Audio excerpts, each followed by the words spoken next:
Early immersion takes place in Welsh medium settings and schools.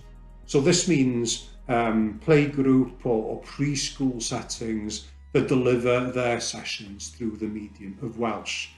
Parents would often hear these referred to as a cylch meithrin, or simply cylch for short. This is the brand name associated with Mudiad Meithrin, an umbrella organisation for supporting Welsh medium preschool settings. Early immersion also takes place in Welsh medium schools up until the age of 7.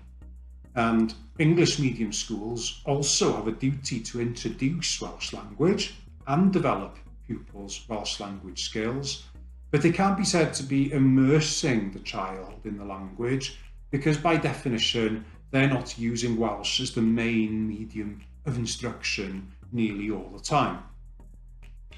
Late immersion takes different forms, depending on what is on offer in your locality. Generally, there are 3 different approaches. Either schools receive funding to support latecomers to Welsh medium education when they arrive in their school, usually to employ support staff, or there may be a peripatetic approach in an area where a specialist teacher will visit the child at school a certain number of times per week, for example, to provide intensive sessions.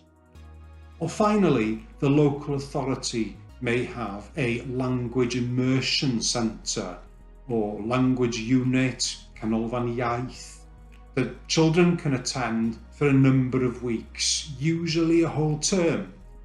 And there they will access an intensive language programme.